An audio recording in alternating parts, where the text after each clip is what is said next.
കന്യാകുമാരിയിൽ നിന്ന് കശ്മീർ വരെ നടക്കാൻ തീരുമാനിച്ചപ്പോൾ പലരും അയാളെ പരിഹസിച്ചു, കളിയാക്കി ചിരിച്ചു.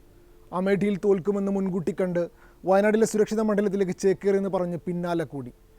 ഇന്ത്യ മുന്നണി മിന്നും പ്രകടനം കാഴ്ചവെച്ചപ്പോൾ വൈകുന്നേരത്തെ വാർത്താ സമ്മേളനത്തിൽ അയാൾ ഒരു കൈയിൽ ഭരണഘടന ഉയർത്തിപ്പിടിച്ച് കയറി വന്നു. ആ മുഖത്ത് ചിരി വിരിഞ്ഞു. ഒരേ ഒരു രാഹുൽ ഗാന്ധി, ഇന്ത്യ മുന്നണിയുടെ തലവൻ.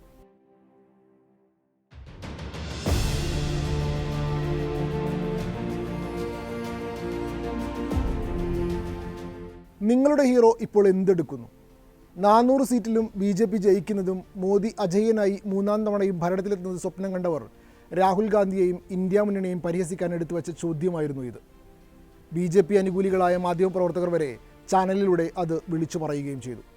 എന്നാൽ വോട്ടെണ്ണൽ ആരംഭിച്ചതോടെ NDAക്ക് കനത്ത വെല്ലുവിളി ഉയർത്തുന്ന പ്രകടനമാണ് ഇന്ത്യ മുന്നണി കാഴ്ചവെച്ചത്.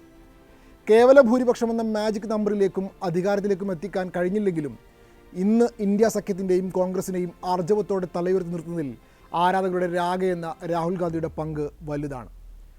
അധികാര ഇടവഴിയിൽ രാഹുൽ സജീവമായിട്ട് 2 പതിറ്റാണ്ട് പിന്നിടുന്നു. 20 വർഷത്തിൻ്റെ രാഷ്ട്രീയ പാകത രാഹുലിൻ്റെ ശരീരഭാഷയിലും പ്രതികരണങ്ങളിലും ചിരിയിലും പോലും വലിയ മാറ്റമുണ്ടാക്കിയിരിക്കുന്നു. രാഷ്ട്രീയത്തിലേക്ക് ഇറങ്ങിയത് തന്നെ അധികാരത്തിലേക്ക്. ആ 10 വർഷം രാജ്യം കണ്ട രാഹുൽ അല്ലായിരുന്നു പ്രതിപക്ഷത്തിരുന്ന രാഹുൽ. ഈസിയായി കടന്നു കയറാമെന്ന പ്രധാനമന്ത്രി നരേന്ദ്രമോദിയുടെ ആഗ്രഹത്തിന് മുകളിലാണ് രാഹുൽ എന്ന നായകൻ ആണിയടിച്ചത്. 2014-2019 തെരഞ്ഞെടുപ്പുകളിൽ നരേന്ദ്രമോദിക്ക് മുന്നിൽ ദയനീയമായി തോറ്റ രാഹുലിന് നിലനിൽപ്പിൻ്റെ പോരാട്ടം കൂടിയായിരുന്നു ഇത്. 2019 തോൽവിയുടെ ഉത്തരവാദിത്തം ഏറ്റെടുത്ത് പാർട്ടി പ്രസിഡന്റ് പദവി ഒഴിഞ്ഞപ്പോൾ രാഹുലിൻ്റെ പോരാട്ടവീര്യത്തെ ഒരു വേള കോൺഗ്രസ്സുകാർ പോലും സംശയിച്ചതാണ്. ഇനി രാഹുലിനെ കൊണ്ട് പറ്റില്ലെന്ന് പലരും അടക്കം പറഞ്ഞു. ജ്യോതിരാദിത്യ സിന്ധ്യ ഉൾപ്പെടെ വിശ്വസ്തർ പലരും മറുകണ്ഠം ചാടി. പോകുന്നവരെല്ലാം പോകട്ടെ എന്ന് പ്രഖ്യാപിച്ച് പാർട്ടിയിൽ ഒപ്പം നിന്ന മറ്റുള്ളവരെ പിന്നിൽ അണിനിരത്തിയായിരുന്നു കഴിഞ്ഞ 5 വർഷത്തെ രാഹുലിൻ്റെ പോരാട്ടം. അതിനുവേണ്ടി അയാൾ അക്ഷരാർത്ഥത്തിൽ ഇറങ്ങിത്തിരിക്കുകയായിരുന്നു. 2014 പരാജയം UPA 2019 ആവർത്തിച്ചതോടെ രാഹുൽ ഗാന്ധി എന്ന ചെറുപ്പക്കാരനെ എഴുതി തള്ളിയിരുന്നു കോൺഗ്രസിലെ ഒരു വിഭാഗം നേതാക്കൾ പോലും.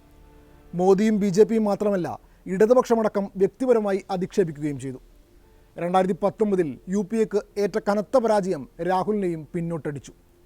തോൽവിയുടെ പൂർണ്ണ ഉത്തരവാദിത്തം ഏറ്റെടുത്ത് രാഹുൽ AICC പ്രസിഡന്റ് പദവി ഒഴിഞ്ഞു.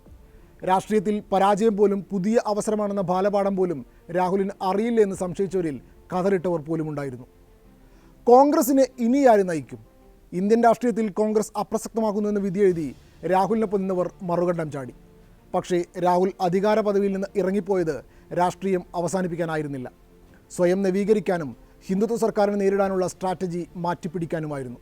താനുള്ളിടത്തോളം കോൺഗ്രസിൻ്റെ മുന്നിൽ ഉണ്ടാകുമെന്ന് പറഞ്ഞ് രാഹുൽ ജനങ്ങളിലേക്ക് ഇറങ്ങിയപ്പോൾ ഒപ്പം നിന്ന നേതാക്കളെയും പ്രവർത്തകരെയും അണിനിരത്തി രാഹുൽ കോൺഗ്രസിനെ ചലിപ്പിച്ചു തുടങ്ങി.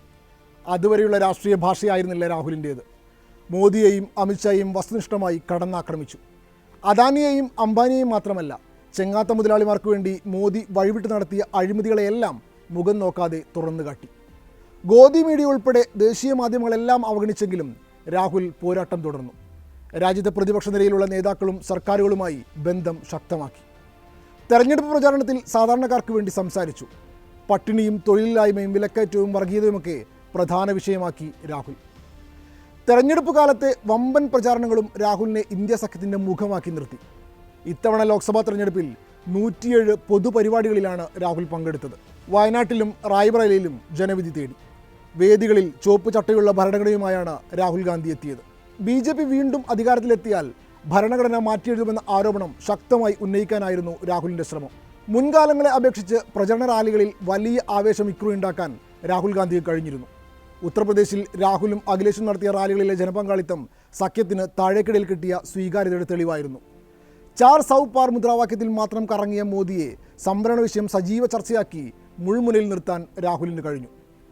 ലോക്സഭയിൽ നിന്ന് അയോഗ്യനാക്കപ്പെട്ടുവെന്ന രക്തസാക്ഷി പരിവേഷം രാഹുലിന് അനുകൂലമായ തരംഗമുണ്ടാക്കി. ശക്തമായ വിമർശനങ്ങളിലൂടെയും മൂർച്ചയേറിയ വാക്ശരങ്ങളിലൂടെയും മോദിയെ പേരെടുത്ത് ആക്രമിക്കാൻ രാഹുൽ ഒരിക്കലും മടിച്ചില്ല. അതേസമയം BJP മുന്നോട്ട് വെക്കുന്ന അജണ്ടകളിൽ വീഴാതെയും സൂക്ഷ്മത പാലിച്ചു. ഹിന്ദി ഇംഗ്ലീഷ് മീഡിയകൾ മോദിയുടെ സ്തുതിപാഠകരായി മാറിയപ്പോൾ സോഷ്യൽ മീഡിയ പാർട്ടിക്കും തനിക്കും അനുകൂലമാക്കി. യുവാക്കൾക്കിടയിൽ അയാൾ പ്രതീക്ഷയുടെ ലൈക്ക് ബട്ടണായി. കോൺഗ്രസ് മുന്നോട്ട് വെക്കുന്ന ഗ്യാരണ്ടികളുടെ മുഖമായും രാഹുൽ തന്നെ അവതരിപ്പിക്കപ്പെട്ടു. ഇന്ത്യ സഖ്യത്തിൽ രാഹുലിൻ്റെ നേതൃത്വത്തെ ചൊല്ലി ഭിന്നാഭിപ്രായങ്ങളുണ്ടായെങ്കിലും മഹാരാഷ്ട്രയിൽ ഉദ്ധവ് ശിവസേനയ്ക്കും തമിഴ്നാട്ടിൽ MK സ്റ്റാലിനും ഉത്തർപ്രദേശിൽ അഖിലേഷ് യാദവിനും ബീഹാറിൽ തേജസ്വി യാദവിനും രാഹുൽ പ്രിയങ്കരനായി മാറി. മോദിയുടെ അധികാരത്തണലിൽ വിദ്വേഷവും വെറുപ്പും രാജ്യത്ത് സംഘപരിവാർ പടർത്തുന്നതിനിടയിലാണ് രാഹുൽ കന്യാകുമാരി മുതൽ കശ്മീർ വരെ ഭാരത് ജോഡോ യാത്രയുമായി ഇറങ്ങുന്നത്. ജനങ്ങളിലേക്ക് ഇറങ്ങിച്ചെല്ലാൻ അത്തരമൊരു യാത്ര വേണോ എന്ന ആശങ്ക കോൺഗ്രസിനകത്ത് തന്നെ ഉണ്ടായിരുന്നു. ഓരോ തോൽവിയും ജനങ്ങളിലേക്ക് കൂടുതൽ ഇറങ്ങിച്ചെല്ലണമെന്ന തിരിച്ചറിവായിരുന്നു രാഹുലിന്. ജനങ്ങളിലേക്ക് ഇറങ്ങിച്ചെന്ന് കൈവിട്ടുപോയ അധികാരം തിരിച്ചുപിടിച്ച ഇന്ദിരാഗാന്ധിയുടെ ചെറുമകൻ ആ രാഷ്ട്രീയ പാഠം വീണ്ടും ആവർത്തിച്ചപ്പോൾ ജനം ഒപ്പം നിന്നതിന് തെളിവാണ് കോൺഗ്രസ് 99 സീറ്റിലേക്ക് എത്തിയതും. 83-കാരനായ ശരത് പവാറിനെയും 81-കാരനായ ഖാർഗെയുമൊക്കെ ഒപ്പം നിർത്തി രാഹുൽ ഗാന്ധി ഇറങ്ങിയത് ഒരു യുദ്ധത്തിനായിരുന്നു. വിവിധ രാഷ്ട്രീയ പാർട്ടികൾ, പലതരക്കാർ, തെരഞ്ഞെടുപ്പിന് തൊട്ടു മുമ്പ് നിതീഷ് ചാടിപ്പോയി. എന്നിട്ടും ഇന്ത്യ മുന്നണിക്ക് രാഹുൽ എന്ന 53-കാരൻ പകർന്ന ഊർജം ചില്ലറയല്ല. ആര് പോയാലും വെറുപ്പ് വിതക്കുന്നവരെ നിലക്ക് നിർത്താനും രാജ്യത്ത് ഭരണഘടനയെ സംരക്ഷിക്കാനും ഇന്ത്യ മുന്നണി മുന്നിൽ നിൽക്കുമെന്ന് അയാൾ വിളിച്ചു പറഞ്ഞുകൊണ്ടേയിരുന്നു. മുന്നണിയിൽ എന്ത് വിട്ടുവീഴ്ചക്കും കോൺഗ്രസ് ഒരുക്കമായിരുന്നു. ചരിത്രത്തിൽ ആദ്യമായി 330 സീറ്റുകളിൽ മാത്രം കോൺഗ്രസ് ഇക്കുറി മത്സരിച്ചു. വയനാടിന് പുറമെ വടക്കേ ഇന്ത്യയിലെ ഒരു മണ്ഡലത്തിൽ കൂടി മത്സരിക്കാൻ തുടക്കത്തിൽ രാഹുലിന് ആശയക്കുഴപ്പമുണ്ടായിരുന്നു. സുരക്ഷിത സീറ്റിൽ മത്സരിച്ചുവെന്ന ആക്ഷേപം നേരിട്ടെങ്കിലും റായ്ബറേലിയിൽ രാഹുൽ നേടിയ ഭൂരിപക്ഷം അതിൻ്റെ മുനയൊടിക്കുന്നതാണ്.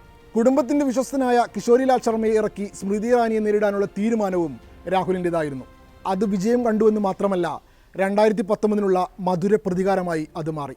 സകല എക്സിറ്റ് പോളുകളും മോദിക്ക് 3-ാം ഊഴം ഈസിയായി പ്രവചിച്ച സമയം 400-ഉം അതിനു മുകളിലും കിട്ടുമെന്ന് പറഞ്ഞു. മൈക്ക് നീട്ടി റിപ്പോർട്ടർമാർ രാഹുലിനരികിലേക്ക്. എക്സിറ്റ് പോളിനെക്കുറിച്ച് എന്തെങ്കിലും പറയാമോ എന്നാണ് അവർക്കെല്ലാം ചോദിക്കാനുണ്ടായിരുന്നത്. എക്സിറ്റ് പോൾ നഹി, മോദി പോൾ എന്ന് ഉറച്ച ശബ്ദത്തിൽ രാഹുൽ വിളിച്ചു പറഞ്ഞു. അങ്ങനെ പറയുമ്പോഴും ആ മുഖത്ത് ആത്മവിശ്വാസമുണ്ടായിരുന്നു.